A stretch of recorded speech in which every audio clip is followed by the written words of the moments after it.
शरपंजरी पडले होते. अंगामध्ये रक्ताचा थेंबही राहिला नव्हता. मरणासन्न अवस्था झाली होती. छातीला हात लावता येत नव्हता, पण छाती ठोकपणे लोकांना सांगत होते की मी त्या ठिकाणी अंतकाल समयाला भगवंताचं दर्शन प्राप्त करून घेईन, परमात्मा मला भेटण्याकरिता येईन. भगवंताला भीष्माचार्यांचं ते वचन खरं करायचं होतं आणि म्हणून भगवान भीष्माचार्यांना भेटायला जाणार होते. म्हणून तर थांबले. का थांबले भगवान? त्याचं हे कारण आहे. भीष्माचार्य यांचं जीवन भगवंताकरिता समर्पित असणारं जीवन आहे. स्वतःच्या कर्तव्याच्या ठिकाणी समर्पित असणारे भीष्माचार्य, धर्मनीतीला जाणणारे भीष्माचार्य, ज्यांनी वडिलांना समाधान प्राप्त व्हावं, पितृभक्ती घडावी म्हणून ब्रह्मचर्याचा स्वीकार केला असे भीष्माचार्य, जीवनभर परमात्म्याचं भजन करत राहिले, समर्पित असणारं जीवन भीष्माचार्य जगले. आणि अंतकाल समयाला मात्र त्या ठिकाणी महाराज सर्वांगामध्ये बाण शिरले आणि त्या बाणांच्या वेदना सहन करतात, तरी पण त्या ठिकाणी मृत्यूला प्राप्त करून घेत नाहीत. वस्तुस्थिती अशी आहे की भीष्माचार्य इच्छामरणी आहेत. त्यांच्या वडिलांनी त्यांना त्या ठिकाणी वरदान दिलं होतं, बाळा जा, मी तुला आशीर्वाद देतो, तू इच्छामरणी होशील. इच्छामरणी शब्दाचा अर्थ होतो की मनाला वाटेल त्यावेळेला त्या ठिकाणी मरण प्राप्त करून घ्यावं, अशी इच्छामरणी होते भीष्माचार्य. पण तरी शरीर सोडत नव्हते. लोकांना वाटायचं महात्मा उत्तरायणाची वाट पाहत असेल, दक्षिणायन चालू होतं. पण महात्म्याला कशाचं उत्तरायण महाराज? त्यांना दक्षिणायन उत्तरायण सर्व एकच होऊन जातं. तुका म्हणे हरीच्या दासा आणि शुभकाळ सर्व दिशा, सगळ्या दिशा आणि सर्व काळ हरीच्या दासाकरता शुभ आहे. त्यानं कोणत्याही कालामध्ये स्वतःचं शरीर सोडलं तरी त्याला अधोगती प्राप्त होऊ शकत नाही, त्याला सर्वात्मक भाव प्राप्त झालेला असतो. भीष्माचार्य उत्तरायणाची वाट पाहत नव्हते, भीष्माचार्य तर भगवंताची वाट पाहत होते. त्यांना माहित होतं मी जन्मभर तर निष्कलंक जीवन जगलेलो आहे. शुद्ध आचार, शुद्ध विचार, निष्कलंक जीवन, निष्कपट भाव, धर्म, न्याय या सगळ्या गोष्टींनी भीष्माचार्यांचं जीवन परिपूर्ण होतं. आणि असे भीष्माचार्य भगवंताला फार प्रिय होते, भगवंताचे भक्त आहेत महाराज. त्यांना वाटत होतं अंतकाल समयाला परमात्म्याने यावं, म्हणून तर भगवान तिथे जाणार आहे. भगवान थांबले. सर्वांना आनंद वाटला. जेवण वगैरे सर्वांनी केलं. सर्वजण आपापल्या कक्षेमध्ये त्या ठिकाणी महाराज विश्राम करण्याकरिता गेले. देवानं विचार केला जेवण झालंय, थोडं 4 पावलं चालावं, म्हणून त्या ठिकाणी भगवान चालू लागले. चालतात तर काय, एका राहुटीमधून त्या ठिकाणी प्रकाश येताना दिसला, उजेड येताना दिसला. कुठून उजेड येतोय म्हणून पाहिलं महाराज बारकाईनं. पाहतात तर काय, धर्मराजाच्या राहुटीतून उजेड येत होता. धर्मराज युधिष्ठिर जो पांडवांचा थोरला भाऊ आहे आणि ज्याला राज्य प्राप्त झालेला आहे, जो त्या ठिकाणी हस्तिनापुराचा राजा झालेला आहे, त्याच्याच राहुटीतून उजेड येत होता. रात्र बरीच झाली होती आणि अजून त्या ठिकाणी कोणीतरी जागा आहे. कोण जागा असेल म्हणून त्या ठिकाणी भगवान आतमध्ये डोकावून पाहतात. पाहिलं तर धर्मराज स्वतःच जागे होते. आणि फक्त जागे होते असं नाही, डोक्याला हात लावून बसले होते. देवानं पाहिलं, म्हणणारे हा तर धर्मराज आहे, जागाच आहे. गायगाईनं आतमध्ये गेले. विचारलं, दादा तुम्ही अजून झोपले नाहीत? मग ते देवाला पाहून अजूनच रडू लागला महाराज. डोक्याला हात लावला होता आधीच, पुन्हा रडायला सुरुवात केली. काय झालं तुम्हाला? का रडत आहात? तुम्ही तर राजे झालेले आहात, तुम्हाला राज्य प्राप्त झाले, तुमचा विजय झालाय. सांगितलं, देवा राज्य प्राप्त झालं गोष्ट खरी आहे, पण हे राज्य स्वाभाविकरित्या मला प्राप्त झालं असं नाही. हे राज्य मी त्या ठिकाणी हिसकावून घेतलेलं आहे. हे राज्य रक्तानं लथपथ झालेलं राज्य आहे, दुसऱ्याचं त्या ठिकाणी ओढून घेतलेलं राज्य आहे, जे स्वाभाविकरित्या मला प्राप्त झालं नाही. अरे सहज मिले सो दूध सम, मांग लिया सो पाणी, कहत कबीरा वो रक्त सम, जिसमें खिचात आली. जे सहज मिळतं ते दुधासारखं असतं, जे मागून घेतलं जातं ते पाण्यासारखं असतं, आणि जे ओढून घेतलं जातं ते रक्तासारखं असतं, खिचात आली. बळजबरीने एखादी गोष्ट मिळवणं ते योग्य नाही महाराज. मी राज्य मिळवलंय, पण माझ्या गोत्रजांना मारून राज्य मिळवलंय. कौरवांना मारलंय, माझे गोत्रज आहेत, माझे भाऊ आहेत, त्या सर्वांना मी मारलंय आणि या सर्वांचा निपात करून मी राज्य भोगतोय, रक्तानं लथपथ झालेलं राज्य भोगतोय. भगवंतानं अर्जुनाला जे तत्वज्ञान सांगितलं होतं ना महाराज रणांगणामध्ये, आणि तेच तत्वज्ञान धर्मराजाला सांगायला सुरुवात केली. पण अर्जुनाला ते एवढ्या घाईत कळालं आणि धर्मराजाच्या मात्र पचनी पडेना. का बरं पचनी पडत नव्हतं माहिती आहे तुम्हाला? याला जर वाटलं असतं ना त्याला समजून सांगायचंय तर नक्की त्याला कळालं असतं, पण यालाच वाटत होतं त्याला कळू नये म्हणून. का बरं? याचं निमित्त करून भीष्माचार्यांपर्यंत जायचं होतं. देव विचार करू लागले, असं कोणाचंही म्हणणं ऐकणार नाही, मग याच्या ज्याच्यावर विश्वास आहे त्याच्याकडे नेलं पाहिजे. कोणी पण कान टोचून जमत नाही, सोनाराकडे गेलं पाहिजे. ते सोनार शहाणे असतात, ते बरोबर कान टोचतात. तुम्हाला नाही म्हणत बरं. असं आहे, कान टोचला सोनारानं की आपोआपच त्या ठिकाणी महाराज चांगला टोचला जातो. तसं याला मी किती समजावून सांगितलं तरी माझं म्हणणं याला पटणार नाही. मग याला त्या ठिकाणी याचा ज्याच्यावर विश्वास आहे त्यांच्याकडे नेलं पाहिजे. मग कोणावर विश्वास आहे? याचा विश्वास होता भीष्माचार्यांवर. सांगितलं उद्या आपण भीष्माचार्यांकडे जाऊया. धर्मराज म्हटले ठीक आहे. सकाळ झाली, सर्वांना बरोबर भगवंतानं घेतलं, म्हणे चला आपण भीष्माचार्यांना भेटायला जाऊया. आणि भीष्माचार्यांना भेटण्याकरिता त्यांनी सर्वच परिवारजनांना घेऊन भगवान गेलेले आहेत. भगवान भीष्माचार्यांना भेटायला येणार आहेत ही गोष्ट ऋषीमुनींना कळाली, साधू संतांना कळाली. साधू संत तिथे उपस्थित झाले भीष्माचार्यांच्या समोर. आणि आता मात्र त्या ठिकाणी महाराज भगवान धर्मराजाला घेऊन तिथे पोहोचले. तिथे गेल्यानंतर भीष्माचार्यांनी भगवंताला पाहिलं दुरूनच येताना. जणू काय त्या ठिकाणी महाराज बऱ्याच दिवसापासूनचा अर्थ अंतकरणातलं पूर्ण होत आहे. माझा परमात्मा माझ्या समोर येतो आहे. मोठं समाधान वाटलं. देवाला पाहून फार समाधानी झाले भीष्माचार्य. पण देव जसा त्याच्या बाण्यात राहतो ना, तसे भक्त सुद्धा त्यांच्या बाण्यातच राहतात. भक्ताचा पण काही स्वतंत्र बाणा असतो ना महाराज. रुबाबात देवाबरोबर सुद्धा बोलतात. शरशय्येवर पडले होते, बाणांच्या त्या ठिकाणी शय्येवर पडले होते. भगवंताकडे पाहिलं, नमस्कार भगवंताला करता येत नव्हता हात जोडून, पण डोळ्यांच्या पापण्या लावून त्या ठिकाणी नमस्कार केला महाराज. कारण सगळ्या अंगात बाण घुसले होते ना. नमस्कार केला आणि भगवंताला पाहून बोलायला सुरुवात केली. देवा, आज कसं काय इकडे येणं केलं, कसे काय आलात? भगवानही त्या ठिकाणी हसले. म्हटले असं आहे, हा धर्मराजा जरा उद्विग्न झालाय. त्याला त्या ठिकाणी थोडी उद्विग्नता निर्माण झाली. त्यानं राज्य तर प्राप्त करून घेतलंय, पण तो म्हणतो हे रक्तानं लथपथ झालेलं राज्य आहे, त्याला क्षात्र धर्म शिकवला पाहिजे, त्याला धर्मनीती शिकवली पाहिजे. आणि आमच्यासारख्या सामान्यांनी कशी शिकवावी? तुम्ही ज्येष्ठ श्रेष्ठ आहात म्हणून तुमच्याकडूनच शिकवलेलं चांगलं. याला मी सांगतोय, पण माझं म्हणणं त्याला पटत नाही. त्याचा तुमच्यावर फार विश्वास आहे म्हणून तुमच्याकडे त्याला धर्मनीती शिकवण्याकरिता आणलंय. त्याला काही धर्मनीती सांगा. असं ज्या वेळेला त्या ठिकाणी भीष्माचार्यांच्या समोर भगवान बोलू लागले, तेव्हा भीष्माचार्य हसले. आणि देवा, मला कळत आहे तू कसा वागतोयस ते. मला माहिती आहे तू इथे का आलास, धर्मराजाचं निमित्त करून आलास, मला माहिती आहे. देवाबरोबर जास्त बोलण्याच्या आधी भीष्माचार्य त्या ठिकाणी धर्मराजाकडे पाहून बोलू लागले, धर्मा ऐक, तुला इथे धर्म शिकवण्याकरिता आणलंय, तुला इथे नीती शिकवण्याकरिता आणलंय, तुला इथे क्षत्रिय धर्म त्या ठिकाणी सांगायचा आहे.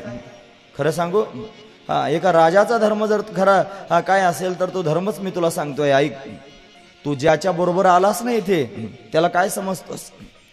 त्याला स्वतःचा मामे भाऊ समजतोस, त्याला सामान्य गोवळ समजतोस, त्याला द्वारिकाधीश समजतोस, त्याला त्या ठिकाणी काय नेमकं तू समजतोस काय? खरं सांगू, तू जर याच्यापैकी त्याला काही समजत असशील तर तू वेडा आहेस, हे समजू नकोस. अरे हा सामान्य नाही, मग येशवै भगवान साक्षात आद्यो नारायण पुमान मोहयन माया लोकम गुडश्चरती वृष्णीषु. अरे हा वृष्णी वंशामध्ये गूढ रूप धारण करून विचरण करतोय. हा येशवै भगवान साक्षात, हा भगवान आहे. आणि तोच त्या ठिकाणी यादवांमध्ये फिरतोय. तो सामान्य रूप घेऊन फिरतोय म्हणून त्याला सामान्य समजू नकोस.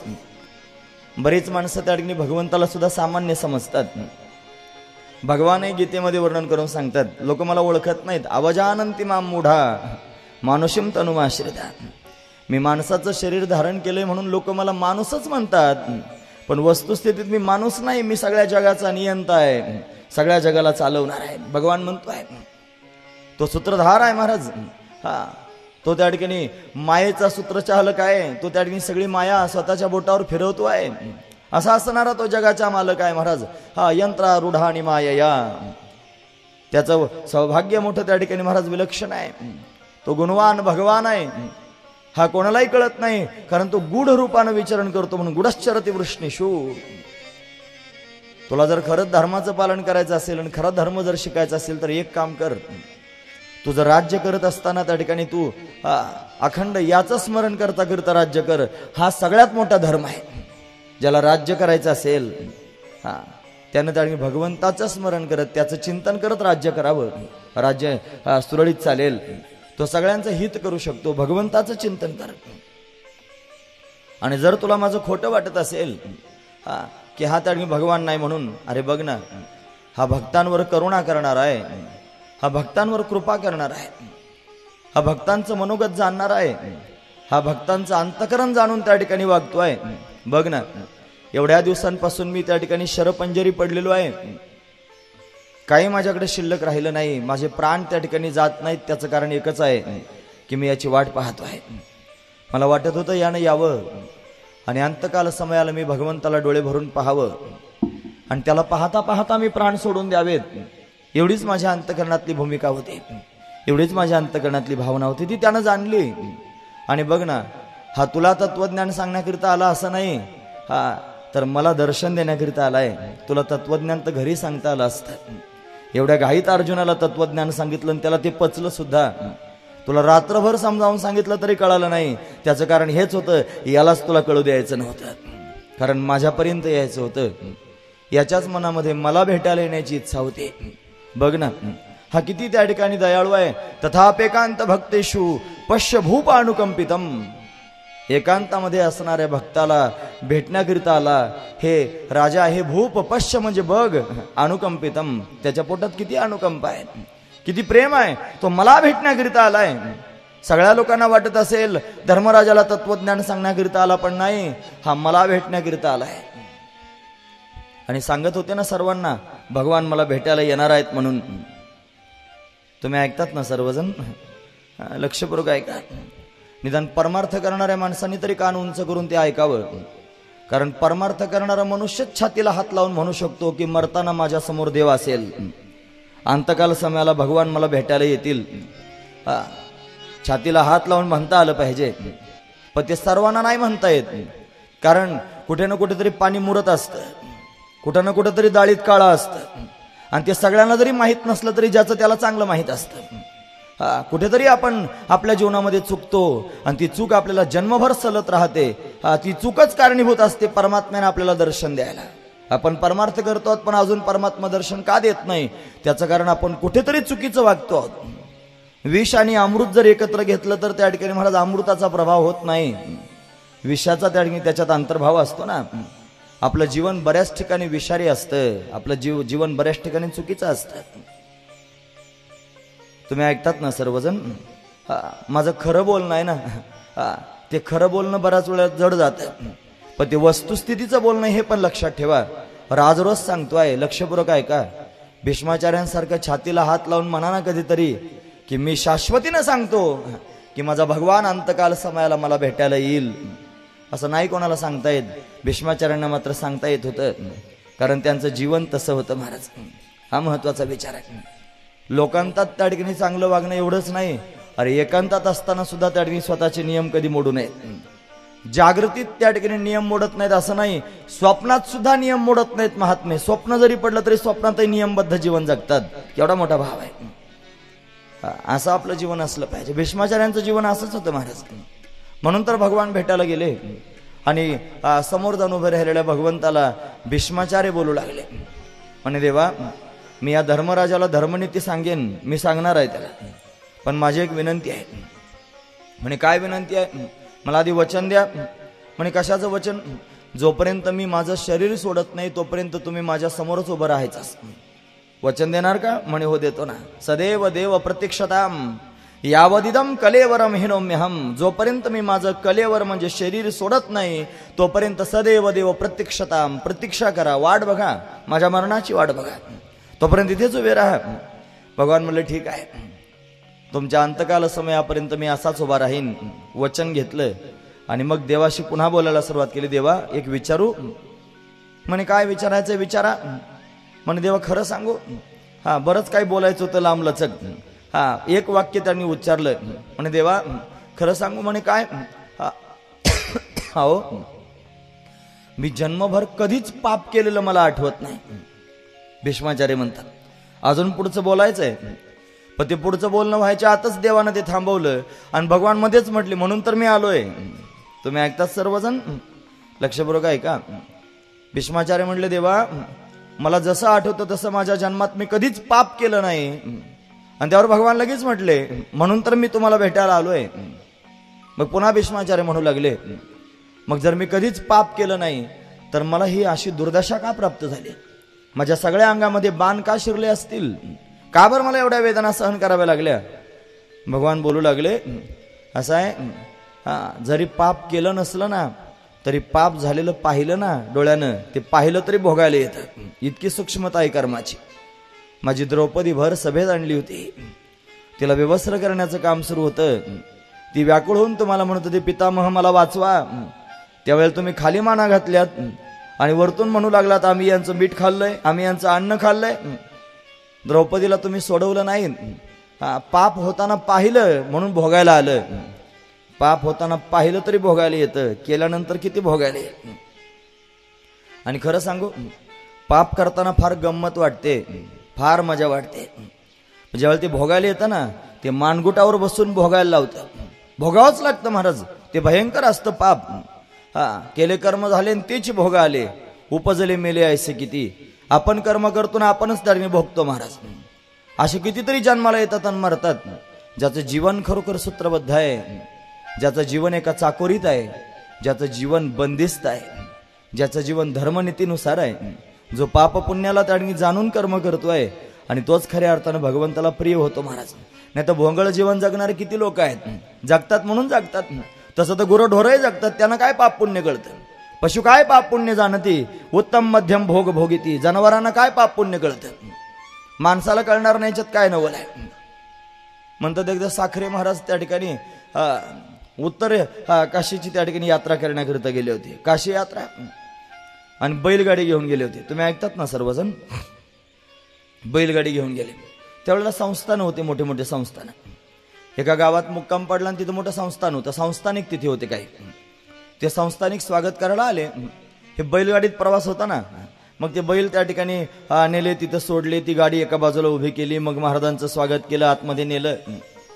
मग तो संस्थानिक त्या ठिकाणी मोठं स्वागत सत्कार करू लागला. जेवणा खावण्याचा कार्यक्रम सुंदर झाला आणि मग महाराजांबरोबर चर्चा करायला सुरुवात केली. चर्चा, ती चर्चा ज्या वेळेला होऊ लागली त्यावेळेला तो संस्थानिक राजा म्हणू लागला की महाराज हे तुमचा बावळटपणा आहे, हे देवन धर्मन तुम्ही करतात हा सगळा मूर्खपणा आहे, आम्ही काय देवाला मानित नाही. ते महाराज खदखदून हसले. ते म्हणले मी तुमच्या विरोधात बोलतोय, देव मानित नाही म्हणून. तुम्ही देवधर्म करणारी माणसं तुमच्या समोर बोलल्यावर तुम्ही खवळायला पाहिजे, तुम्ही हसतात. ते म्हणे आपण काय देवधर्म मानित नाही. ते म्हणले वेड्या तू देव मानित नाही याच्यात काय नवल आहे, आमच्या गाडीला 2 बैल आहेत, ते बैल सुद्धा देव मानित नाहीत, तू मानित नाही याच्यात काय कौतुक आहे, तुझ्यात त्या बैलात अंतर काय राहिलं. मग पशुसारखं जीवन जगतोयस, तू देव मानत नाहीस. अरे या जगाला चालवणारा सूत्रधार आहे ना, तो जगाचा मालक आहे, तो सगळं काय चालवतोय, ती चेतना तू मानत नाहीस. म्हणजे तुझ्यात त्या पशुत काय अंतर राहिलं, पशु काय पाप पुण्य जाणतो. आणि आपण जर पाप पुण्य न मानता जीवन जगत असलो तर त्या पशुतन आपल्यात काय अंतर आहे. आपण सुद्धा पशुवतच जीवन जगतो. ज्ञानेन हीन पशुभिस समान. मी सांगतो असं नाही, शास्त्र सांगताय. जो ज्ञान प्राप्त न करता त्या ठिकाणी महाराज जीवन जगतोय त्याचं जीवन पशुसारखं जीवन आहे. म्हणून त्या ठिकाणी महाराज ज्ञान असावं, पाप पुण्याचं ज्ञान असावं, कर्माचं ज्ञान असावं. आणि ते ज्ञान प्राप्त करून त्या ठिकाणी कर्माचा विचार करत जीवन जगावं, चांगलं जीवन जगावं. लोकांनी चांगलं म्हणण्याची अपेक्षा करण्यापेक्षा आपल्या मनानं म्हटलं पाहिजे तू चांगला आहेस, बस. लोकांचं जाऊ द्या, लोक कोणालाही चांगलं म्हणतात आणि लोक कोणालाही वाईट म्हणतात. लोकांचा विचार करू नका. लोकांकडे पाहून जर जगाल तर लोक जगू द्यायचे नाहीत. जना जैसा ओक धरिता आवरेना पतित पावना देवराया. खाली बघून चालायला लागले तर लोक म्हणतील खालीच बघून चालतंय. एक जण चालत होता खाली बघून, लोक म्हणायचे बघा येड खालीच बघून चालतंय. मग ते दुसऱ्या दिवशी वर बघून चालायला लागलं. दुसरे भेटले म्हणे बघा येड आहे का, भिरभिऱ्या बघतोय म्हणे वरती. वरही बघू देत नाही, खाली बघू देत नाही. कसं काय लोकांचं करायचं. ते लोक वाट लावायचे सगळे, आपण कष्ट करतो आहोत, आपण खातो आहोत, लोकांकडे पाहून काय जगता, लोक काय म्हणतील ते म्हणतील. तुला भगवंताची प्राप्ती करून घ्यायची आहे ना, तू तुझ्या पद्धतीने जीवन जग. म्हणून तर खऱ्या अर्थानं त्या ठिकाणी महाराज धर्मनीतीनं जीवन जगावं, धर्मनीतीचा व्यवहार त्या ठिकाणी असावा. पाप पुण्य त्या ठिकाणी कळायला पाहिजे. भीष्माचार्यांना भगवान त्या ठिकाणी सांगू लागले, पाप पाहिलं डोळ्यानं म्हणून तुम्हाला त्या ठिकाणी भोगायला आलं. हा महत्वाचा विचार आहे. आता देव रागावला होता आणि रागावून बोलत होता, वारे वा, मला एवढं जर तुम्हाला पाप पुण्य कळतं, मग कशा करता माझ्या त्या ठिकाणी भक्तांच्या विरोधात युद्ध केलं. पांडव माझे भक्त आहेत, माझ्या भक्तांच्या विरोधात जाऊन युद्ध करत होतात.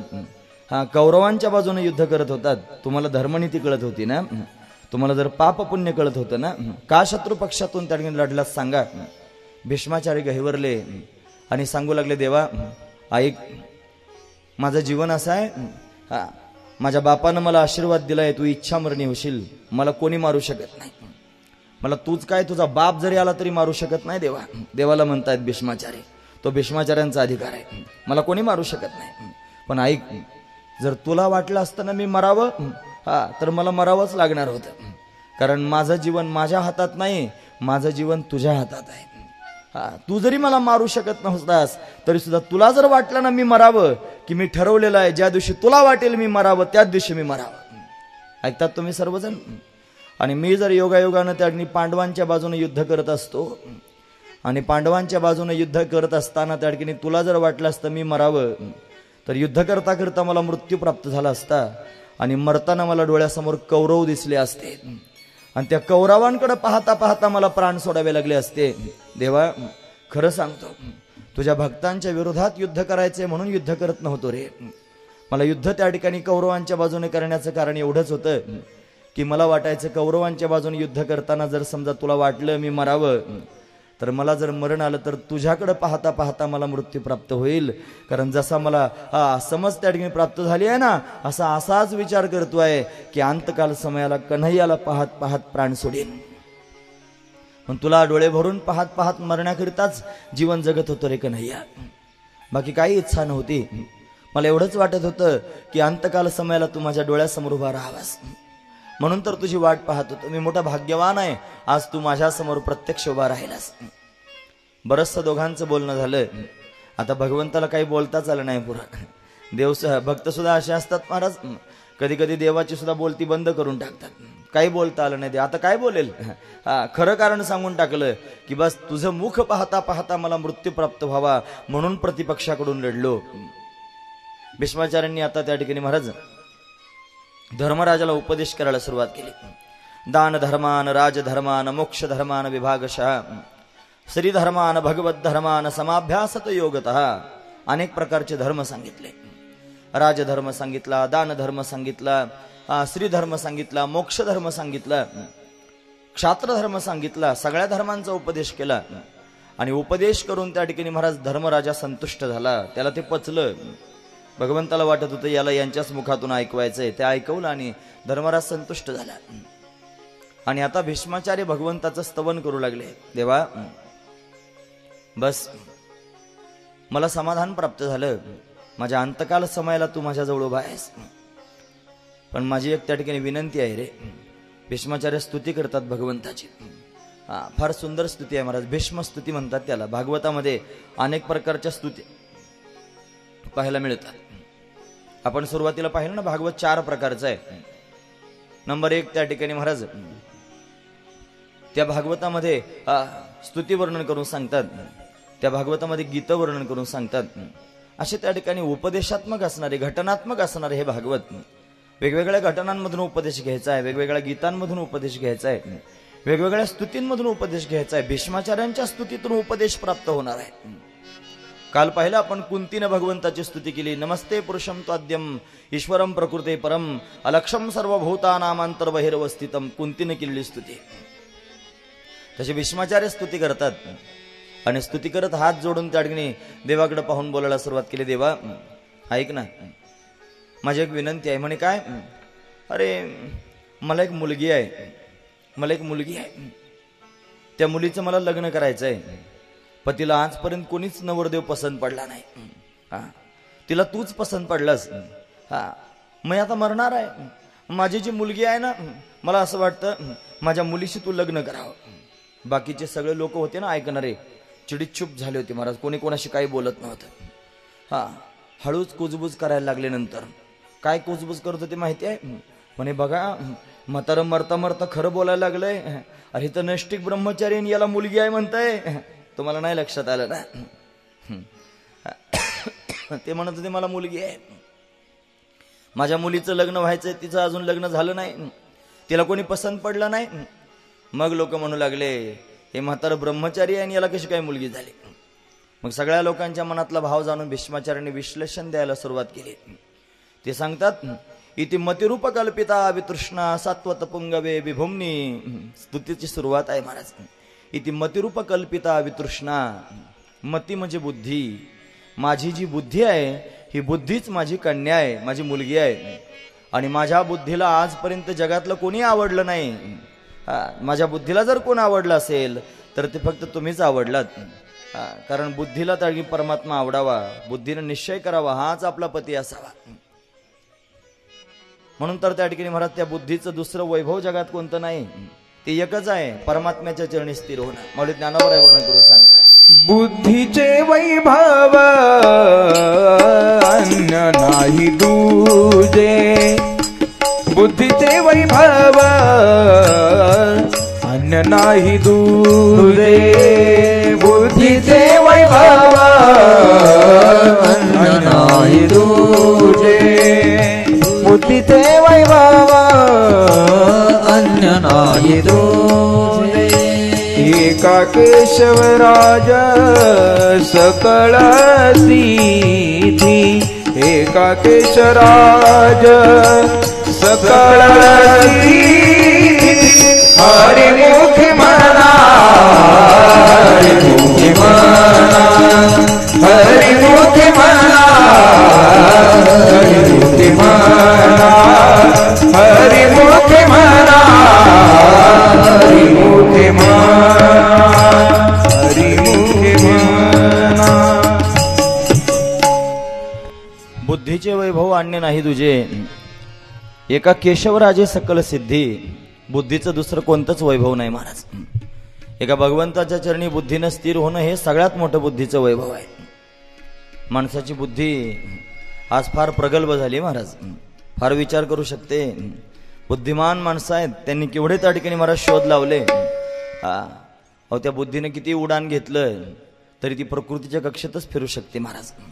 पण प्रकृतीच्या पलीकडचे असणारं त्या ठिकाणी जे परमात्मा तत्व आहे ते प्राप्त करून घेणं तेवढं सोपं नाही. त्या बुद्धीमध्ये तेवढी क्षमता असली पाहिजे की जिनं त्या ठिकाणी परमतत्वाला प्राप्त करून घेण्याची इच्छा निर्माण करावी. म्हणून तीच बुद्धी श्रेष्ठ आहे जिच्या बुद्धीमध्ये त्या ठिकाणी महाराज जिच्यामध्ये त्या ठिकाणी परमात्म्याच्या प्राप्तीची इच्छा निर्माण होईल. इतर लोक त्या ठिकाणी बुद्धिवाद करू शकतात, इतर लोक त्या ठिकाणी बुद्धीनं अनेक गोष्टी करू शकतात, पण परमात्म्यापर्यंत जाणं तेवढं सोपं नाही. त्याच्याकरिता शुद्ध बुद्धी असावी लागेल, निर्मळ बुद्धी असावी लागेल. भीष्माचार्यांची बुद्धी निर्मळ आहे आणि भगवंताच्या दर्शनाचीच अपेक्षा करत होती. म्हणून तर खऱ्या अर्थानं त्या ठिकाणी महाराज भगवंताला भीष्माचार्य म्हणू लागले माझ्या मुलीबरोबर त्या ठिकाणी तुम्ही विवाह करा, माझ्या मुलीला तुम्ही पसंत पडलात. कारण मुलगी रूप पाहत असते ना महाराज. कन्या वरयते रूपम माता वित्तम पिता श्रुतम बांधव कुलमिच्छन्ती मिष्टान्नमेतरे जना. असं आहे ना, नवरी जी असते ना ती नवरदेवाचं काय पाहते, ती रूप पाहते. कन्या वरयते रूपम, नवरदेवाचं रूप कसं आहे त्याच्या रूपावर भाळते महाराज. माता वित्तम, आई पाहते श्रीमंत आहेत की नाही जावई बापू, आई श्रीमंती पाहत असते. जावई कसा असला पाहिजे, तो श्रीमंत असला पाहिजे, सासूबाईचं म्हणणं असतं. सासरा काय पाहतो, पिता श्रुतम, त्या नवरीचा बाप त्या ठिकाणी पाहतो हा नवरदेव शिकलेला आहे की नाही, शिकला सवरलेला पाहतो. भाऊबंद काय पाहतात माहिती आहे, ते पाहतात आपल्या जातीपातीचा आहे का, कुळगोत्राचा आहे का, असं पाहिलं जातं. आणि लग्नाला आलेले जे बाकीचे असतात ना ते मिष्टान्नम येतरे जाना, ते म्हणतात खायला काय आहे, असा त्या ठिकाणी विचार असतो महाराज बाकीच्यांचा. तिकडं तांदूळ पडतात नाही कुठे तर घुमजाव असं होतं ना महाराज आपोआप. या सगळ्या गोष्टी आपल्याला पाहायला मिळतात. कोण कशाची वाट पाहतो ती स्वतंत्र वाट असते. म्हणून त्या ठिकाणी मुलगी सदैव रूपाचा विचार करते. नवरदेवाचं रूप कसं आहे? देवा तुमचं रूप कुठं मोठं अप्रतिम आहे. तुमचं रूप पाहून माझी बुद्धिरूपी मुलगी विभोर झाली, तिला तुम्ही आवडलात, म्हणून माझ्या बुद्धीचा स्वीकार करा, माझ्या कन्येचा स्वीकार करा, माझ्या मुलीचा स्वीकार करा. भगवान म्हणले ठीक आहे, मी तुमच्या कन्येचा स्वीकार करतो. असाच उभा राहतो तुमच्या समोर. ते म्हणले नाही, हे रूप नाही पाहायचं मला. अहो हे तर फार सौम्य आहे, हे असलं रूप मला पाहायचं नाही. मग कोणतं पाहायचं? अहो ते मला पाहायचं आहे जे रणांगणामध्ये तुम्ही धारण केलं होतं. ज्यावेळेला तुम्ही माझ्या अंगावर मोडकं चाक घेऊन धावून आला होतात ना, त्यावेळेला त्या ठिकाणी भयंकर तुमचं रूप होतं. तुमच्या कपाळावर घामाचे बुंद आले होते, तुमच्या केसांमध्ये धुलिकण साचले होते, तुमचे डोळे लाल झालेले होते, तुमचे ओठ क्रोधानं फडफड फडफड करत होते, तुमचे हात त्या ठिकाणी थरथर कापत होते. तुम्ही त्या ठिकाणी मोडकं चाक हातात घेतलं होतं, माझ्या अंगावर तुम्ही धावून आला होतात आणि त्वेषानं त्या ठिकाणी मला मारण्याकरिता उद्युत झाला होतात. मला ते रूप तुमचं पाहायचंय देवा, मला हे रूप नाही पाहायचं. मी क्षत्रिय आहे, क्षत्रियानं मरताना सुद्धा क्षत्रियासारखंच मरावं. त्याचं ते शूरवीर त्या ठिकाणी, क्षत्रिय म्हणजे शौर्याचं प्रतीक आहे ना. मग मला मरण सुद्धा तसंच आलं पाहिजे, माझा शत्रू सुद्धा डोळ्यासमोर मला तसंच असला पाहिजे, मला ते रूप पाहायचंय. असंच झालं होतं ना महाराज, भगवंतानं असंच रूप धारण केलं होतं. भक्ताची प्रतिज्ञा खरी करण्याकरिता या भीष्माचार्यांनी प्रतिज्ञा केली होती, देवाला हातात शस्त्र घ्यायला लावीन म्हणून.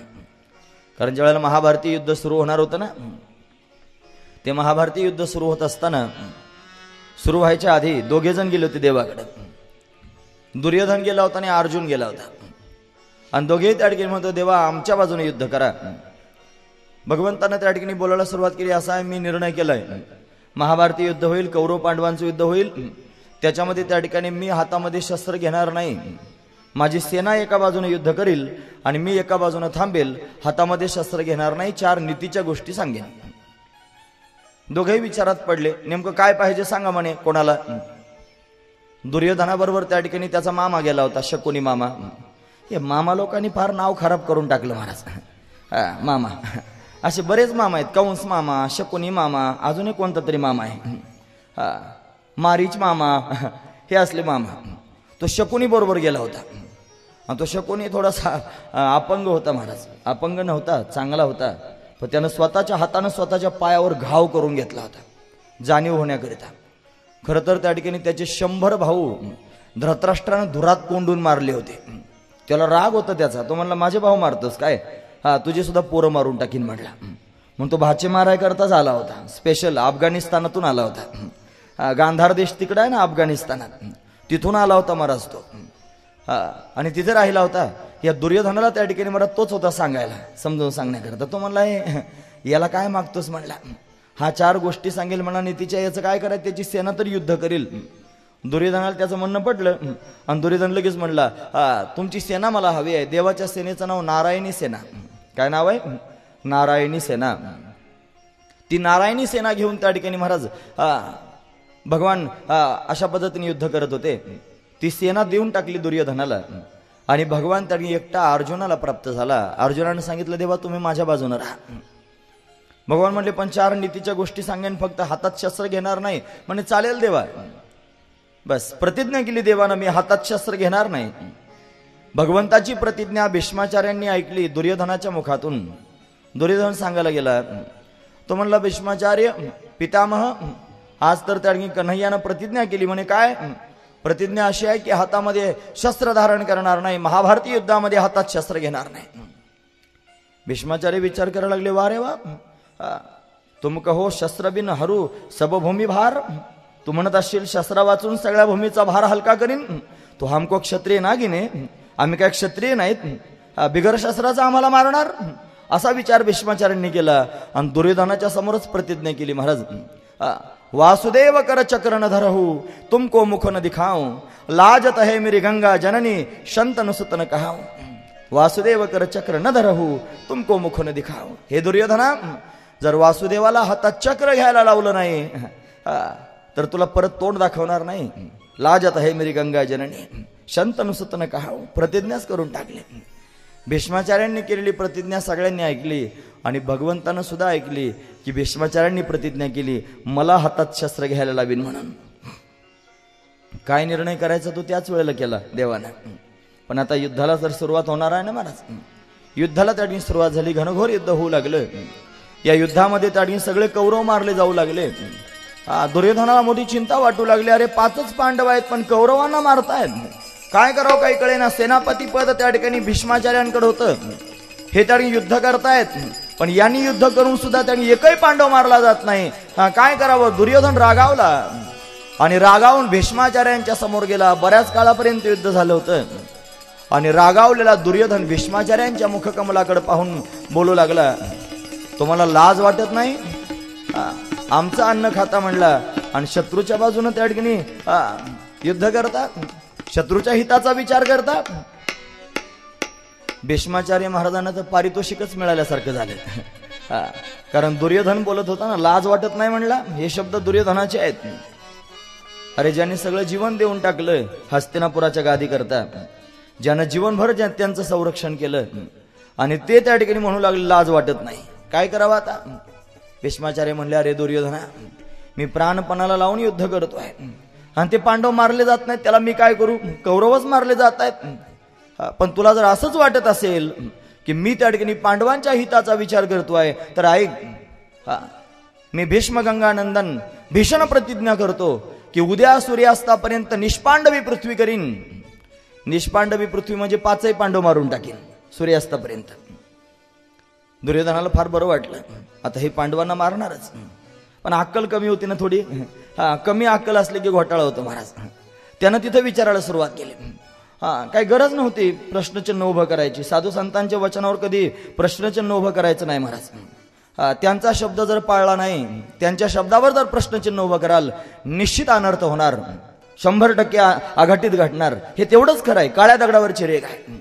साधू संतांच्या शब्दाला कधी डावलायचं नाही. ते जर डावललं तर आपल्या अंगावर बला आल्याशिवाय राहत नाही महाराज. बला घेतली दुर्योधनानं अंगावर. काय घेतली माहिती आहे? त्यानं विचारलं, तो ना महाराज उद्या संध्याकाळपर्यंत जर 5 पांडव मारले नाही तर काय गरज होती का म्हणायची. ते म्हणले होते ना मारून टाकीन. पण तिथं प्रश्नचिन्ह उभं केलं. मग भीष्माचार्यांना म्हणावंच लागलं. ते म्हणले, जर मला 5 पांडव मारता आले नाहीत तर मी माझं शस्त्र खाली ठेवून देईन, बस. आणि तेच होणार होतं आता. हा महत्वाचा विचार आहे. हे जर म्हटला नसता ना दुर्योधन, तर मग मात्र त्या ठिकाणी निश्चित त्यानं पांडव मारले असते म्हाताऱ्यानं. पण हे शब्द त्या ठिकाणी कारणीभूत ठरले. जणू भगवंताचीच लीला आहे. दुसऱ्या दिवशीचं युद्ध त्या ठिकाणी सुरू होणार आहे. सगळ्यांनी प्रतिज्ञा ऐकली होती. भीष्माचार्यांनी प्रतिज्ञा केली, पांडवांना मारून टाकायची प्रतिज्ञा. भगवंताला चिंता पडू लागली. भगवान त्या ठिकाणी महाराज व्याकुळ झाला. त्याला वाटलं आता माझ्या पांडवांना त्या ठिकाणी मारायची प्रतिज्ञा म्हाताऱ्यानं केलेली आहे. प्रतिज्ञा करण्यामध्ये माहिर आहेत ना भीष्माचार्य महाराज. भगवंताला माहिती आहे, यानं जर प्रतिज्ञा केली तर उद्या खरी करण्याचा सुद्धा प्रयत्न करीन. आता मी काय करू. चैन पडे ना. पांडवांना मात्र त्या ठिकाणी जेवण खावण करून आपापल्या राहुटीत जाऊन झोपायला लागली होती. डाराढोर झोपले होते महाराज. सकाळपासून दमलेले होते. कलशारोहणाचा कार्यक्रम होता, धावपळ होती, सगळेच कार्यक्रम एकात एक होते. त्याच्यामुळे झोप येणं साहजिकच आहे, सरळ गोष्ट आहे. जाऊ दे, पांडवांचं सांगताय. पांडव जाऊन झोपले महाराज. एखाद्या माणसानं जर तुम्हाला दम दिला आदल्या दिवशी येऊन, तुझं मुंडकच उडून टाकतो. आणि तो जर गुंडा असला चांगल्यापैकी, झोप येईल का? नाही येणार. अरे जे प्रतिज्ञा करण्यामध्ये माहिर आहेत भीष्माचार्य, त्यांनी प्रतिज्ञा केली होती मारून टाकायची. पांडवांना झोप येऊ नये, पण पांडवांना ढाराढोर झोप लागली महाराज. याला मात्र झोप ये ना. माझ्या भक्तांना मारायची प्रतिज्ञा केली, आता काय करू. चैन पडे ना. आणि हा त्या ठिकाणी व्याकुळ होऊन झोप येत नाही म्हणून त्या पांडवांच्या राहुटीत घुसला. अर्जुन झोपला होता महाराज, घोरत होता. त्या घोरणाऱ्या अर्जुनाला त्या ठिकाणी पाहिलं आणि त्याला जाग करण्याचा प्रयत्न केला. ए अर्जुना, अरे उठ ना. अर्जुन मला झोपू दे देवा, फार दमलोय आता मी. अरे तू, अरे जागा हो, काय काम आहे म्हणे देवा. अरे तुला काय माहिती आहे म्हणे. काय झालं. अहो त्या भीष्माचार्यांनी प्रतिज्ञा केली. भीष्माचार्यांनी प्रतिज्ञा केली म्हटल्यावर अर्जुनाच्या मुखातून शब्द बाहेर पडले म्हणे, करू दे देवा. त्या भीष्माचार्यांना सवयच आहे प्रतिज्ञा करायची, प्रतिज्ञा करायची सवय आहे. अरे पण काय प्रतिज्ञा केली माहिती आहे तुला म्हणे. काय प्रतिज्ञा केली.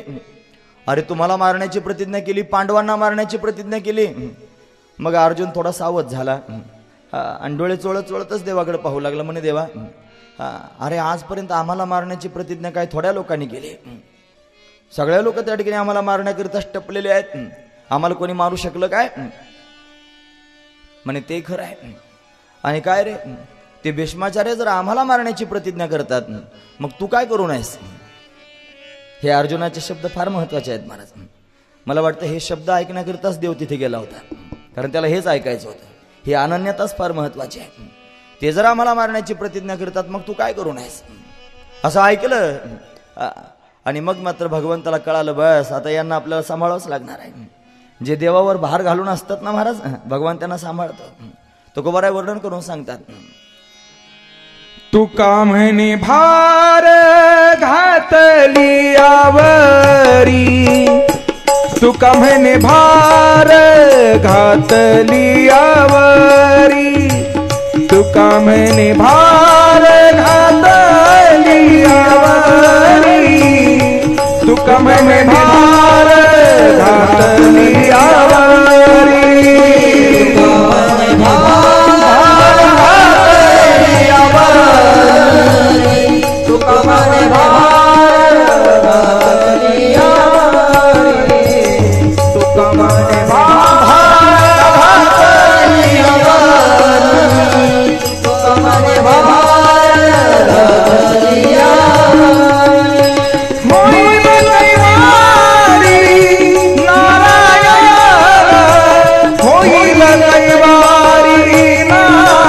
नारायण, होईल कैवारी नारायण, होईल कैवारी नारायण. मनवुनी मानी मानून घेऊ, मनवुनी मानी मानून घेऊ, मनवुनी मानी मानून घेऊ, मनवुनी मानी मानून घेऊ.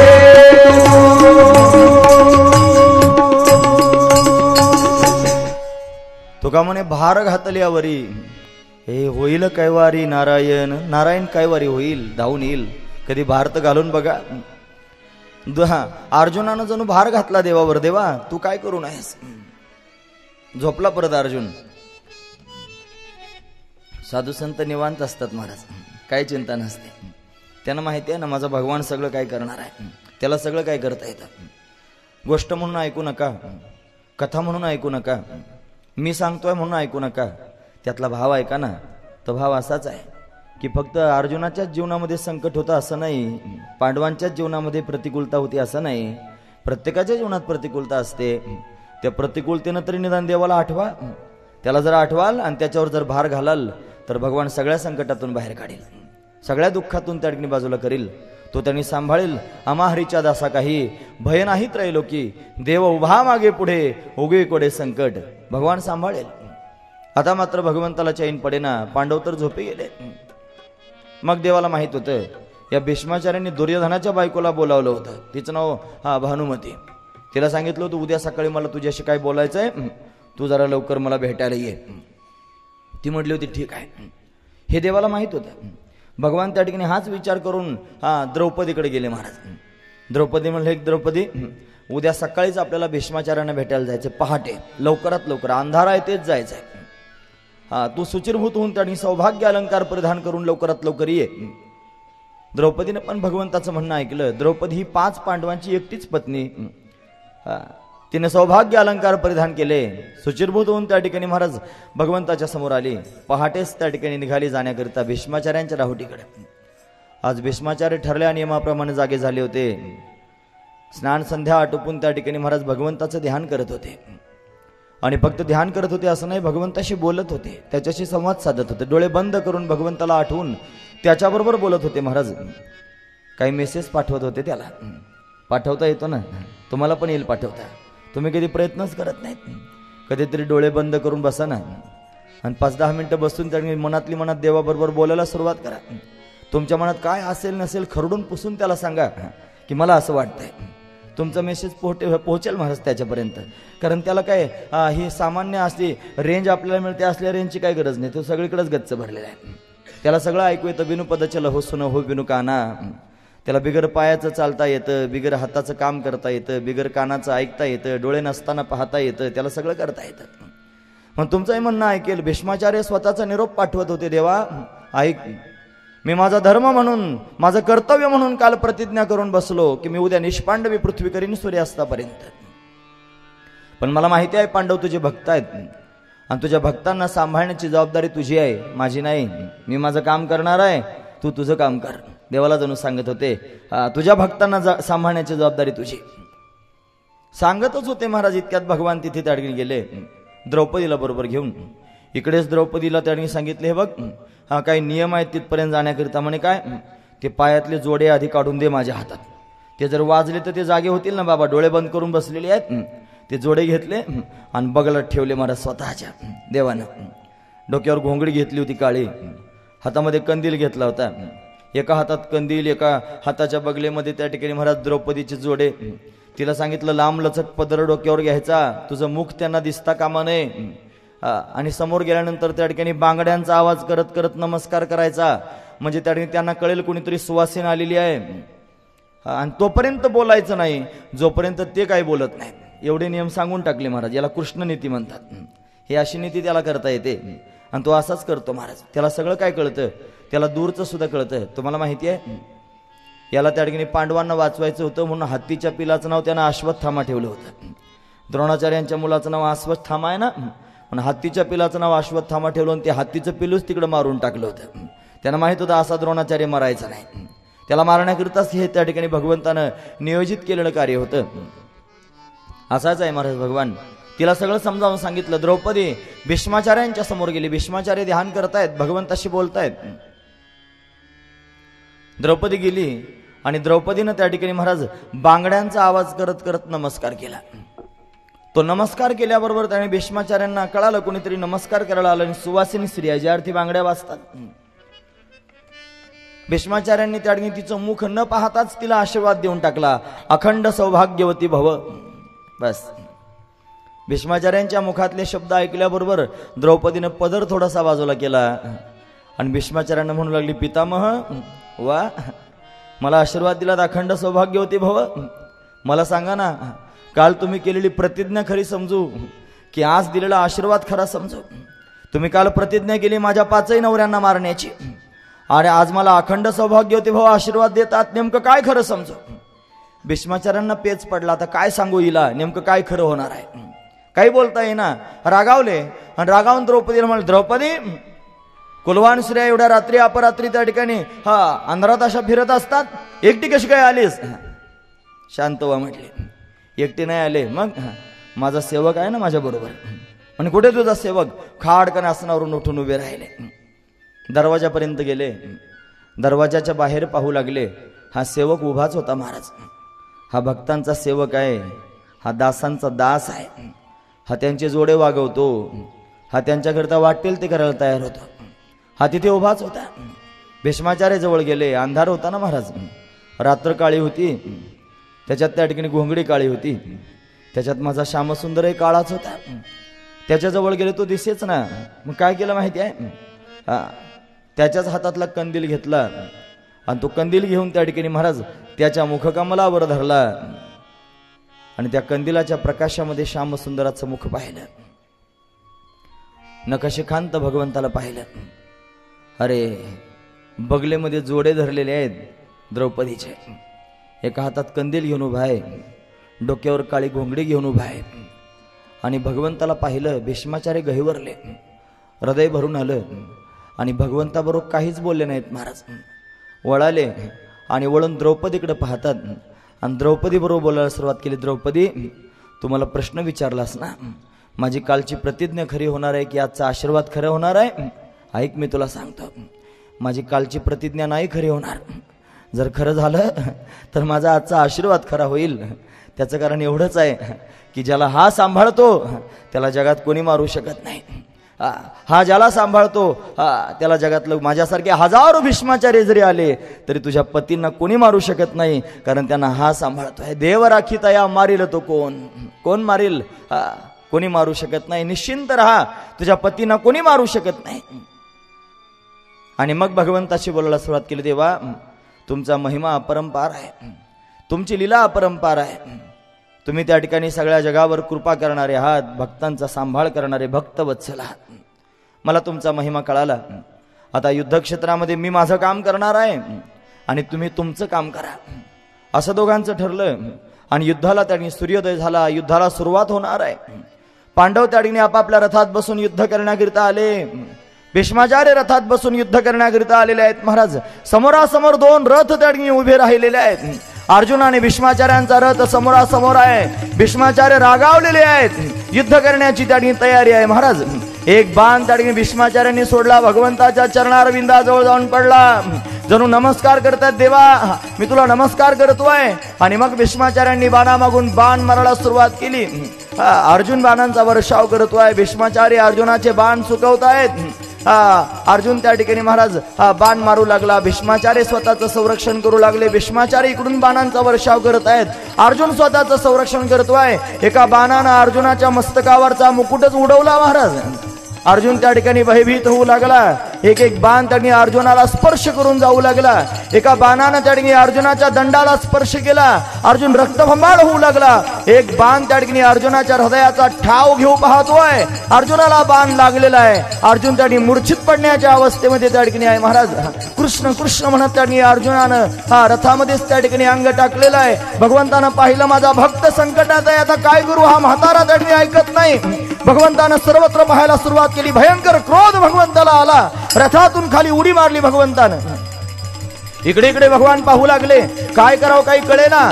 कपाळावर घामाचे बुंद आले होते. केसांमध्ये धुलीकण साचले होते. डोळे लाल झाले होते. ओठ फडफड फडफड फडफड भगवंताचे उडत होते. हात थरथर कापत होते. भगवान इकडे इकडे पाहता पाहता एक मोडकं चाक रथाचं भगवंताला दिसलं. भगवंतानं ते उचललं. एवढ्या वेळात अर्जुन शुद्धीवर आला. अर्जुनानं भगवंताचे चरण पकडले. देवा तुमची प्रतिज्ञा, देवा तुमची प्रतिज्ञा, एवढं म्हणेपर्यंत भगवंतानं त्या ठिकाणी रथाचं चाक हातामध्ये उचललं होतं. आणि भीष्माचार्यांच्या अंगावर भगवान धावून गेले होते.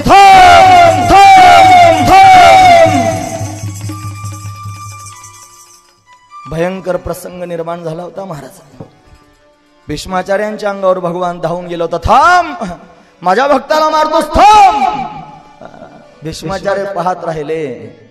आणि फक्त पाहत होते असं नाही, त्याचा तो आवेश पाहून त्या ठिकाणी महाराज भगवान एवढ्या आवेशात आहे असं पाहून भीष्माचार्य हसू लागले. वा देवा, मला कळालं तू शस्त्र हातात का घेतलंस. तू शस्त्र हातात घेण्याचं एकच कारण आहे, एवढंच कारण आहे फक्त की मी प्रतिज्ञा केली होती तुला शस्त्र हातात घ्यायला लावेन म्हणून. अरे माझी प्रतिज्ञा खरी करण्याकरिता स्वतःची प्रतिज्ञा मोडलीस देवा. माझी प्रतिज्ञा खरी करण्याकरिता. हाच भगवंताचा स्वभाव आहे. महाराज, साधू संत वर्णन करून सांगतात, अरे अपना मान टले टल जाए, भक्त का मान न टलते देखा. स्वतःचा मान टळला तरी चालेल, पण भक्तांचा मान टळू देत नाही, भक्तांचा अपमान कधी होऊ देत नाही. हा महत्वाचा विचार आहे. भक्ताच्या मनात वाटेल तसं करायचा त्यांनी प्रयत्न करतो. माझ्या भक्ताची इच्छा होती मी हातात शस्त्र त्यांनी धारण करावं, आणि माझी प्रतिज्ञा होती मी शस्त्र हातात धारण करणार नाही. भक्ताची प्रतिज्ञा खरी करण्याकरिता स्वतःची प्रतिज्ञा मोडून टाकली देवानं. जगद्गुरु तुकोबाराय वर्णन करून सांगतात. अपना केला खरा, भीष्मपना केला खरा, भीष्मपना केला खरा, भीष्मपना केला खरा. धनुर्धारा रसिले, धनुर्धारा रसिले, ऐसी जासी चरण लावे, ऐसी जासी चरण लावे, ऐसी जासी चरण लावे. भीष्मपण केला खरा, धनुर्धरा रक्षिले. दोन गोष्टी आहेत. भीष्माचार्यांनी पांडवांना मारण्याचा पण केला खरा, पण भगवंतानं तरी सुद्धा धनुर्धराला सांभाळलं. हा एक अर्थ आहे. आणि भीष्मपण केला खरा, भीष्माचार्यांनी पण केला होता, याला हातात शस्त्र घ्यायला लावीन, वासुदेव कर चक्र नधर हो तुमको मुखन दिखाऊ. भीष्माचार्यांचा पण होता आणि भगवंतानं तो पण खरा केला. आणि अर्जुनाला पण भगवंतानं सांभाळलं. ज्यावेळेला भगवंती रथाचं चाक घेऊन त्या ठिकाणी धावले ना भीष्माचार्यांच्या अंगावर, स्वतःला विसरले जणू. देवाच्या अंगावरचं उपरणं त्या ठिकाणी जमिनीवर पडलं. पृथ्वी थरथर थरथर थरथर कापत होती. प्रलय होतो की काय असं वाटू लागलं.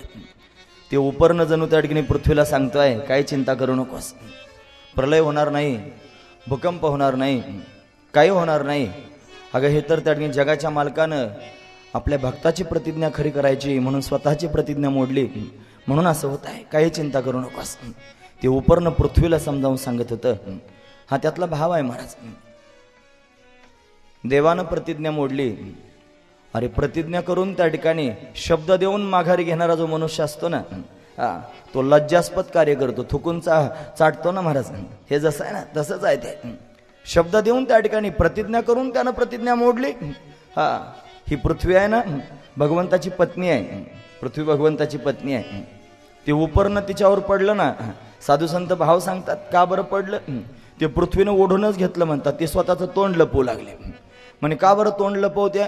लोक म्हणतील बघा हिच्या नवऱ्यानं प्रतिज्ञा केली होती आणि प्रतिज्ञा करून मोडली म्हणून ती तोंड लपवत्या. असे अनेक भाव आहेत महाराज. भागवत जर त्या ठिकाणी सांगायचं ठरलं तर एक एक प्रसंग 2-2 दिवस सांगता येईल, एवढं त्याच्यामध्ये त्या ठिकाणी गुढ धरलेलं आहे. 2-3 तासात काय सांगतायत, उगं काडीनं औषध लावल्यासारखं सांगावं लागतं. तुम्हाला काय माहिती याच्यात किती सांगितलं आणि किती नाही ते. तुम्ही आपले ऐकता, तुम्हाला वाटतं बस सगळं सांगितलंय, वेळ कमी असल्यावर काय सांगतो. चला, म्हणून अशा पद्धतीनं त्या ठिकाणी महाराज भीष्माचार्यांच्या अंगावर भगवान धावून गेले. भीष्माचार्य रथातून खाली उडी मारून समोर आले आणि समोर येऊन त्या ठिकाणी बोलू लागले, देवा मला मारतोस. अरे तूच काय, तुझा बाप आला तरी मला मारू शकत नाही. त्याचं कारण एवढं आहे, मी इच्छा मरणी आहे, तू मला मारू शकत नाही. पण खरं सांगू देवा, आज मला मरायचं आहे. म्हणे का बरं मरायचं आहे. अरे माझी स्वतंत्र इच्छा नाही ना, तुझ्या इच्छेत माझी इच्छा. तुला वाटलं ना मी मरावं म्हणून मला मरायचं आहे. तसं तर मला कोणी मारू शकत नाही, पण आज मला कळालंय तुला वाटतंय मी मरावं म्हणून मला मरायचं आहे. आणि मग मात्र त्या ठिकाणी महाराज दोघांचं बोलणं सुरू झालं नाही कुठे, इतक्यात शिखंडी समोरून आला. शिखंडी, तो शिखंडी तोच आहे महाराज जी अंबिका आणि अंबालिका तिघीजणी पळून आणल्या होत्या ना, त्याच्यातली जी आंबा परत गेली होती ती भीष्माचार्यानं म्हणत होती माझ्याशी लग्न कर. त्याने लग्न केलं नाही म्हणले तुझा बदला घेईन.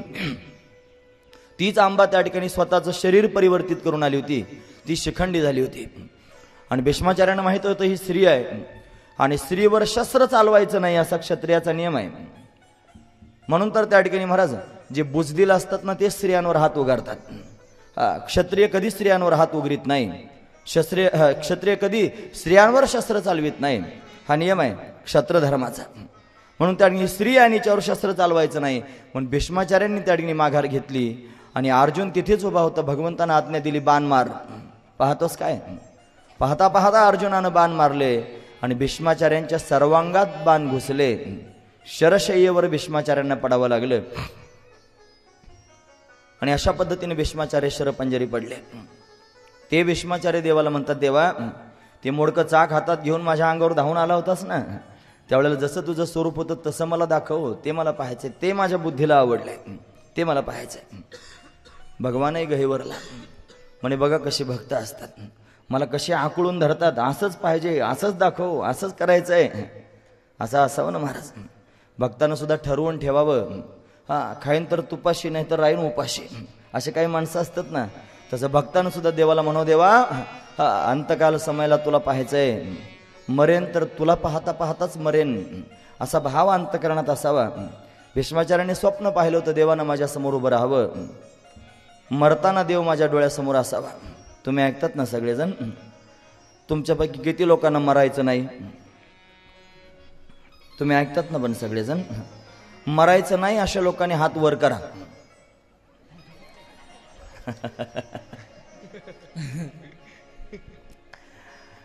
आपण म्हटलं ना मरायचं नाही, तरी मेल्याशिवाय राहत नाहीत महाराज. मरावं तर लागतंच, एक दिवशी मरावं लागतंच आहे. तुम्ही ऐकतात ना सगळेजण. मग मरावं सगळ्यांना लागणार आहे, गोष्ट पक्की आहे ना, पक्की मरावं लागणार आहे. मग मला तुम्ही सांगा, मरताना आपलं मरण कसं असावं असा विचार किती लोकांनी केलाय? की मरताना मी असं मरावं, कधीतरी ध्यानात आणि जा ना मरायचं आपल्या. समजा मी मेलो असं म्हणायचं मनातली मनात. सगळे लोक अवतीभोवती बसलेले असतील, पायाजवळ उदबत्त्या लावलेल्या असतील, 2-3 मावश्या तुपाची वाटी घेऊन बसल्या असतील, त्या हातापायाला तूप चोळत असतील, आयाबाया जमा झाल्या असतील, नाही रडू आलं तरी डोळ्याला पदर लावून फुसफुस फुसफुस फुसफुस करत असतील. तुमच्या लक्षात येतं ना मी काय म्हणतो ते. नाही रडू आलं तरी डोळ्याला पदर लावल्या कोणाला कळते रडती का काय करते ती, फुसफुस फुसफुस करत राहते. असलं डोळ्यासमोर कधी चित्र आणा ना, असं काहीतरी होईल आपल्या बाबतीत सुद्धा. पण खरं सांगू, लोक असा विचार करत नाहीत. लोकांना असं वाटतं आपण मरणारच नाहीत. काय अमरपट्टा घेऊन आलात? अरे मरायचं ना सगळ्यांना. मग मरताना कशी अवस्था असावी याचा विचार करा ना थोडासा. कसं मरावं याचा विचार करा ना थोडासा.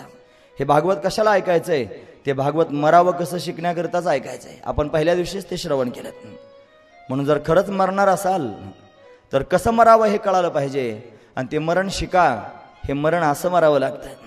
कधीतरी स्वप्न बघा ना मायबाप, की अंतकाल समयाला माझा श्यामसुंदर माझ्याजवळ असावा, माझं मस्तक त्याच्या मांडीवर असावं, त्यानं त्याच्या हातानं माझ्या मस्तकाला कुरवाळावं, मी डोळे भरून त्याच्याकडे पाहावं, किलकिल्या डोळ्यानं त्याच्याकडे पाहत हात जोडत त्याला म्हणावं, कन्हैया मला तुझा विसर पडू नये रे.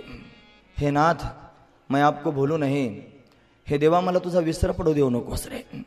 मी जोपर्यंत शरीर सोडत नाही तोपर्यंत असाच माझ्याजवळ बसून राहा, मला सांभाळ.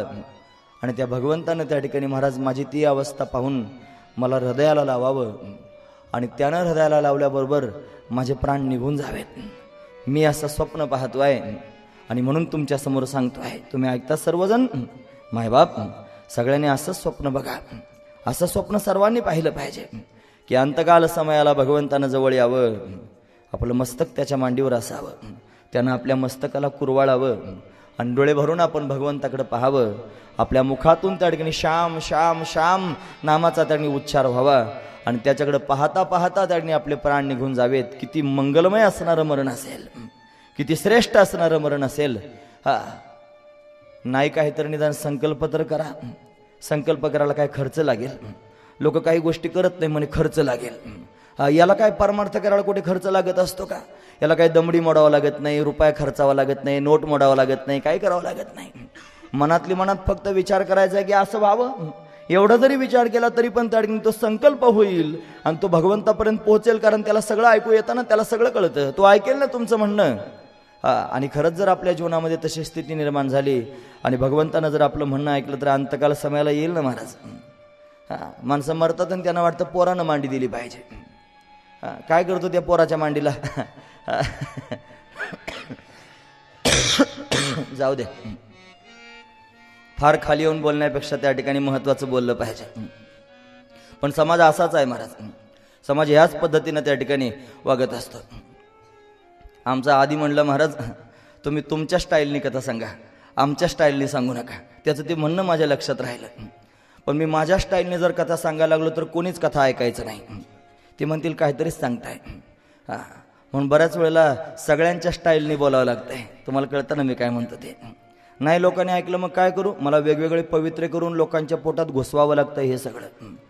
मला असं वाटतं की सगळ्यांच्या पोटात घुसावं, म्हणून कधीतरी त्यांच्यासारखं होऊन त्यांच्या पोटात घुसवण्याचा प्रयत्न करतोय. सर्वांना समजेल रुचेल पशेल अशा शब्दात मी ते मांडण्याचा प्रयत्न करतोय. माझा निरोप तुम्हाला द्यायचा आहे. तो निरोप सगळ्यांनी लक्षात ठेवा. कोणी किती मोठा असला राजा, कोणी किती संपन्न असू द्या, श्रीमंत असू द्या, कोणी किती नावलौकिक प्राप्त करून घेणारा राष्ट्रपती असू द्या, त्याला एक दिवशी मरावं लागणार आहे. मरणं तर सगळ्यांचं सारखंच आहे ना महाराज, हा महत्वाचा विचार आहे. पण मरावं कसं हे कळालं पाहिजे. ते राष्ट्रपतीला सुद्धा मरता यायचं नाही विचार जर नाही केला तर. म्हणून ते मरावं कसं हे लक्षात घ्या. आणि असं मरण मागा देवाजवळ, देव तसं मरण देईल. हे शिकण्यासारखं आहे. आणि हे कथाकारानं शिकवलं पाहिजे. गरजेचं आहे महाराज, जे गरजेचं आहे ते सांगतोय.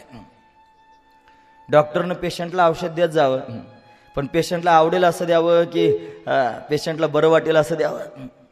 अहो त्याला आजार बरा होईल असं द्यावं ना. मग ते कडू असलं तरी चालेल, मग ते असंच औषध दिलं पाहिजे. लक्षपूर्वक ऐका. भीष्माचार्यांकडे पाहून त्यांनी सर्वांना समाधान वाटलं. भगवान म्हणले ठीक आहे. भगवंतानं तेच रूप धारण केलं. भीष्माचार्य भगवंताकडे पाहू लागले. सगळे साधू संत जमा झाले होते. फार व्याकुळ झाले होते महाराज. बरचसं बोलून बोलून थकले होते. कोरड पडली होती महाराज तोंडाला. अर्जुनाकडे पाहू लागले. अर्जुना, मला तहान लागली रे. मग काय करावं? अर्जुनानं त्या ठिकाणी तर्कसातून बाण काढला आणि त्या बाणाला त्या ठिकाणी मला धनुष्याला लावून भगवती गंगेचं स्मरण केलं. जमिनीवर बाण मारल्याबरोबर त्या ठिकाणी महाराज भगवती गंगा प्रत्यक्ष प्रगट झाले. भीष्माचार्यांच्या अंतकाल समयाला त्यांची आई डोळ्यासमोर उभी राहिली. ती आई जीवनामध्ये कधीतरी उद्विग्नता येत होती, कारण बरंच वय होतं ना भीष्माचार्यांचं.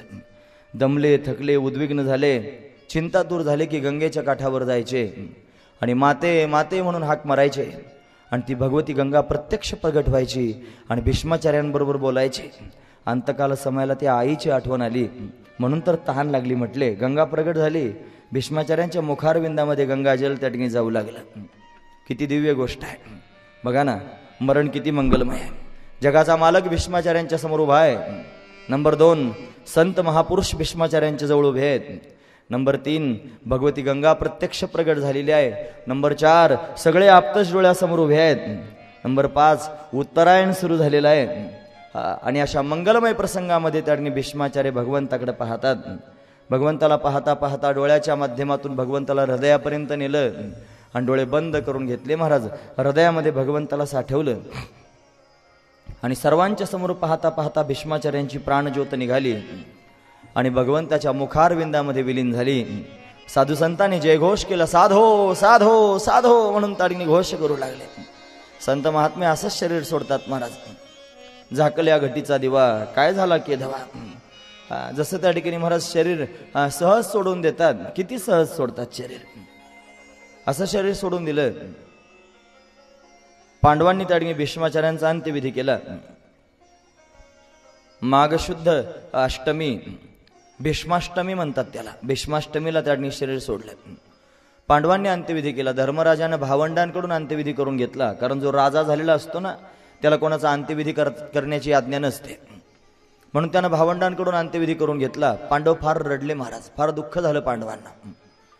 का बरं रडले असतील? त्याचं कारण कौरवांच्या राज्यामध्ये त्यांनी पांडव जिवंत होते, त्याचं कारण भीष्माचार्यच होते. भीष्माचार्यांनी पांडवांना लहानचं मोठं केलं होतं. बोटाला धरून चालायचं शिकवलं होतं, बोलायचं शिकवलं होतं, अंगा खांद्यावर खेळवलं होतं. प्रत्येक वेळेला त्यांची बाजू घेऊन भीष्माचार्यच बोलत होते. म्हणून भीष्माचार्यांचं निर्माण झाल्यानंतर पांडवांना मोठं दुःख झालं. रडू लागले पांडव. अंत्यविधी झाला, सगळी कामं आटोपली आणि आता भगवान म्हणू लागले बस आता माझी सगळी कामं झाली, मी गेलं पाहिजे द्वारकेला. म्हणून भगवान त्यांनी द्वारकेला जाण्याकरिता निघाले. अर्जुन भगवंताच्या बरोबर जाण्याकरिता निघाला. रथ सजवला. पुढे निरोप गेलेला आहे. भगवान येत आहेत.